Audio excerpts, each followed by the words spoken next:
Flipping houses for beginners. Take one. Action.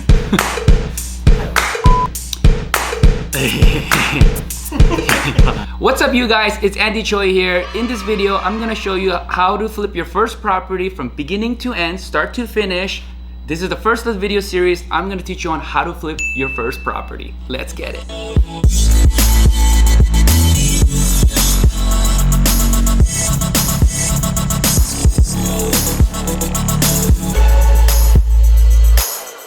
In this video, I'm gonna go over 5 steps that's gonna give you the information that you need to start flipping your home for your first property.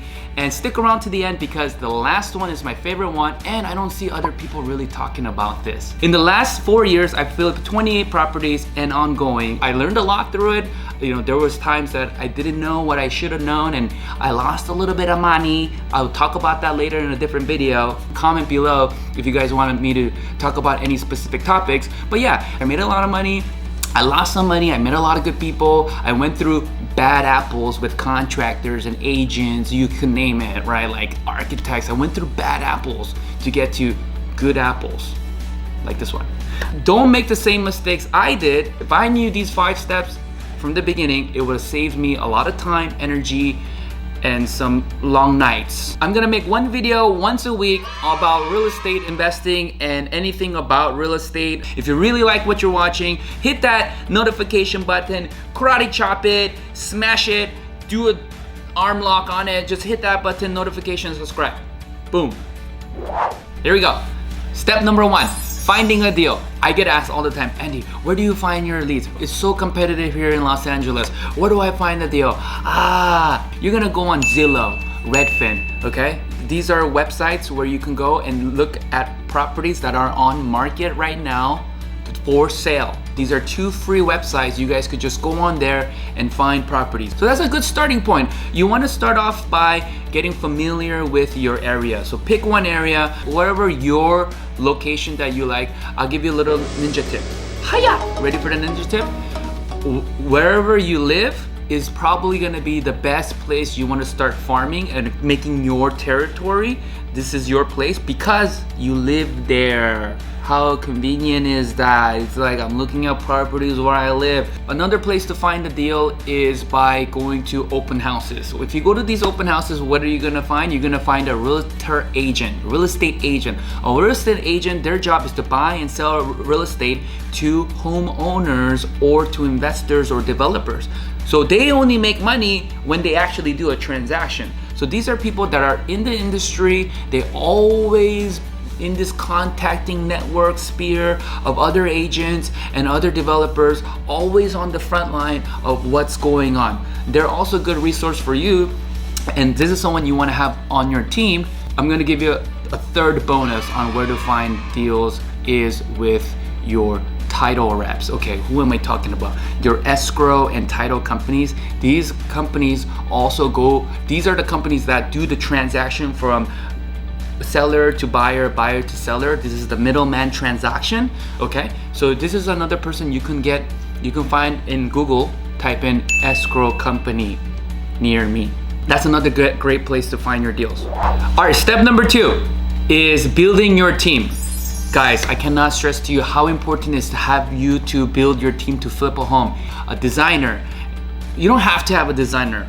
I'm not saying you have to have one, but it'll be nice to have a designer. I think for your first flip, what was a really good experience for me is that I picked all the finishes, meaning like the faucets, the vanity, the countertop, the paint, because I wanted that experience, right? I wanted to know what the prices are, where am I gonna find it, how long does it take? Another good person you wanna have on your team is a contractor, a really good contractor, guys. Most likely you're gonna do some work, guys. You're gonna find a very distressed property, like it's gonna look like one of those scary haunted houses. Like the name of the game here is to buy a distressed property that's gonna need a lot of improvements. You're gonna fix it up and then create value. You're gonna like give it a nice car wash type of thing and wax and make it like showroom quality, right? You're gonna need a good contractor to help you and that you're gonna hire to execute that, guys. When you talk to contractors, it's gonna be a good idea for you to verify what they're good at, okay? The next person you want on your team is a real estate agent, okay? If you really want a great salesperson that's helping you negotiate, represent you, right? You want someone that's doing that full time, and then they have a little bit of a history, right? This is a real estate sport for you guys, okay? We're gonna go train, we're gonna hustle, we're gonna win the championship, guys, okay? These are people that are gonna even help you educate yourself in this business because they want to earn your business, guys. So don't be afraid to talk to them. Another person you want to have on your team is a lawyer. You don't want to be in the situation of this legal problem and then looking for a lawyer and you're like just going at the first couple picks because you don't have that much time. The last person on the team that I'm gonna mention, that which is not the last, okay, is a CPA. You want to have someone that's good at numbers. So all my people that's not good with numbers, more reason to get a CPA. What they're gonna do, they're gonna organize your accounting books, your bank accounts, right? And then if you have any legal questions about tax savings, and this person's also gonna file tax returns. So you're already filing your tax returns, guys.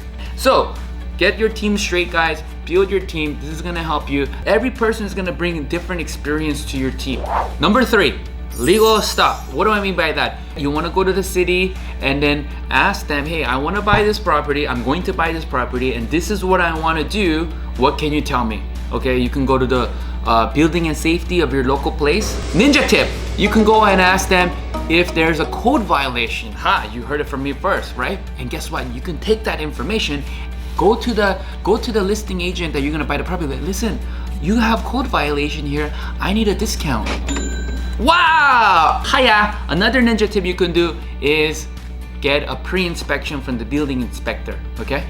What this is gonna do is you're gonna be able to build a rapport, you're gonna meet the inspector. It's kind of like playing poker, right? You wanna meet the person before you play poker. You shake hands and, hey, I bought this property, I wanna do a pre-inspection, this is my plans, this is what we're gonna do, and I wanna know what are your expectations, you know, blah, blah, blah. Get your contract there, so pre-inspection. This is gonna save you a lot of time and energy, guys. Another good thing is, what kind of permits do you need? Do all your homework, guys. We had situations where we didn't, not intentionally, but we didn't pull a permit because we didn't know we had to get a permit for something like that, and it actually stopped us in our tracks for this project. So another thing you need is a scope of work. You want to have a good scope of work. Are you going to do an addition? You're going to do a new construction, right? Are you going to do a remodel? Are you going to take out the pool? Are you going to add a pool? Whatever it is, the point is you want to have a good scope of work, okay, guys? You want to have a good scope of work that's going to be like, okay, what's the step 1? I want to do a remodel, I want to do this, what kind of materials I'm going to put, etc. You want to have it as detailed as possible because you're going to you're going to be taking this to the city. This is my scope of work. That's gonna make you look really professional, and the more information you give them, the more information someone's gonna be able to help you. Number 4, I get asked all the time, how do I get started with financing? They're like, Andy, I don't have money. That's a very important thing. Real estate is very expensive in Los Angeles. Your average price point is like $740,000. That's a lot of money for a lot of people, especially if you're starting off in this business, right? So you can do a couple things. There's something called a hard money lender, okay? So that's like where you say you don't have good credit or you don't have a good income statement, you're starting off. A hard money lender is a company that's gonna give you a loan. They're usually a short-term loans, 3, 6, 12 months loans. I recommend for you to get something that's 12 months because if you pay it back sooner, there's no prepayment penalties. Make sure you ask, is there any prepayment penalties? Because some of them will have a prepayment penalties. Second thing I'm gonna talk about is the people you know, okay? That goes to what I just said about not how much you have in the bank, but how much can you raise professionally, you know, talking, people that I start off with was my family. Hey, I'm gonna start this real estate. Do you wanna get in this with me? How much money do you have to invest? And then we can do a profit sharing or I can give you some interest, right? So that's a great way to leverage the people you know, and then go through their phone book. I know you all have that one friend that's really rich, you know, blah, blah, blah. They're like a lawyer, attorney, or their YouTube channel, whatever, like me. But do you all know a successful person? So call them, don't be shy. Hey, can I ask you a question, blah, blah, blah. This is what I would tell them, exactly. Hey buddy, what's going on? I've just started this real estate company and I'm going to start buying and selling real estate. I'm gonna start investing into it, and I know you're pretty successful, and I think I wanted to ask you, do you want to invest into real estate? That's it. Don't say anything after that. That's the mic drop. And they're gonna be like, yeah, or they're gonna say no. Okay? So if they say, yeah, great, fantastic, I knew you would be great, I'll tell you what, let's schedule a meeting for a coffee, okay? And then let's kind of go over a little bit more details, what it is that you want. And then at this coffee meeting, you're gonna show them, hey, look, this is my team. Look, I've watched this YouTube channel. I got some education. I'm reading some books. After you give that whole pitch, ask them, where are you investing your money now? And what kind of return are you getting? Step number 5, project management. You want to have a good system where you're going to be checking with your team on a daily basis. Some people you're going to check on a daily basis. Some people you're going to check on a weekly basis. What I would do is I would give a person a few tasks and see how they do with those few tasks. If it's someone that's not performing those few tasks that I gave them, that's someone I'm going to be following up more frequently for project management. You want to follow up and follow through on these to-do lists with your team. That's a good project manager, right? In the future, you will have a project manager that's going to replace this and you're going to work on other high caliber things. For now, you're juggling these balls right now in a good way. Another thing I want to leave you guys with that I'm happy to share, a ninja tip that I wasn't going to do this, but it was very impromptu, was having the right tools. Like, what am I talking about here? You want to have a task management software like Monday, for example, or Asana. We personally use Asana. I've also heard great things about Monday. This is going to help you keep your projects organized, your to-do lists organized, your tasks organized.